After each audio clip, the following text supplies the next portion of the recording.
babaeng Latinang masikip. Hello! Hello! Ang ganda mo naman. The library. Cheers!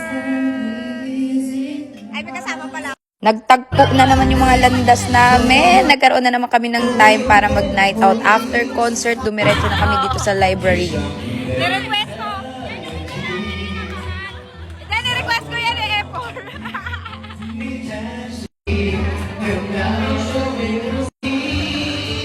Chinchando!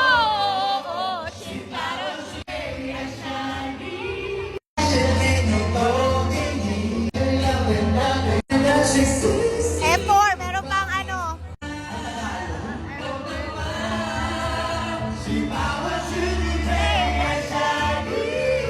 Ayan, tama si Sanchal.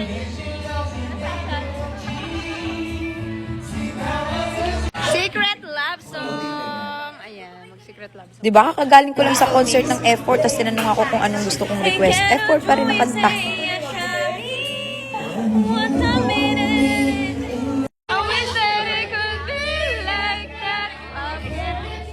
So, kaming na sister ko, galing concert, wala pa kaming kain. Actually, meron naman, pero konti lang yung kinain namin kasi hindi rin namin nabitan doon yung McDo. Talagang dry yung chicken nila doon sa concert. Kaya kumain tayo. Ang dami kong ang na-order, pero ang sarap ng pansit lalo na pagka mainit, yung crispy pata, meron pang ang pasta kami dyan na in-order. Hindi naman namin masyadong nakain, may sisig, at meron din tayong pansit canton. Dalawa yung kinuha namin. Para habang nagiinom, nagbumukbang tayo. Super saya kagabi dito sa Comedy Bar.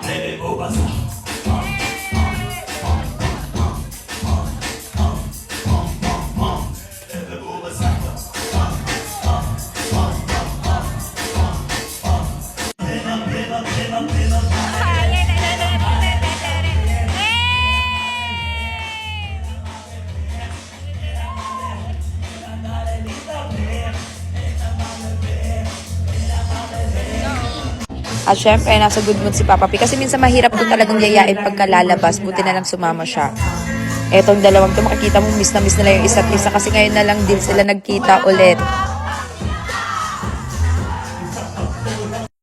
Ang dami rin namin na inom dyan kagabi. So kami dalawa ng friend ko, nag-red wine na lang kami. Tapos sila na lang yung nag-champagne. Kasi 8 lang yung champagne na nabili ko. Tapos nag-red wine na lang kami ng friend ko. Ano na lang namin yan, kinorcage namin yan. Kasi hindi talaga ako nagiinom ng mga cocktail na. 4 kaming nainom dyan ng red wine. And naka 6 bottle din kami ng red wine. Kasi nagsasara sila dito mga 3 a.m. After namin mag-party-party dito, nag-continue na lang kami sa bahay mag-inom. Hanggang sa inabot na naman din kami ng umaga.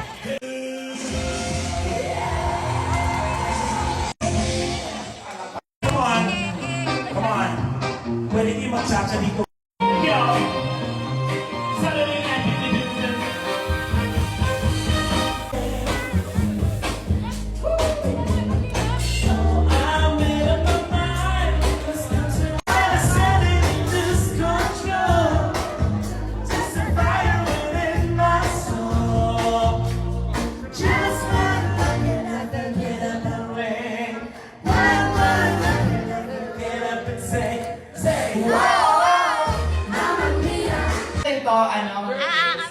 sinong ikaw mas tira mo o mapasa akong kapatid nila.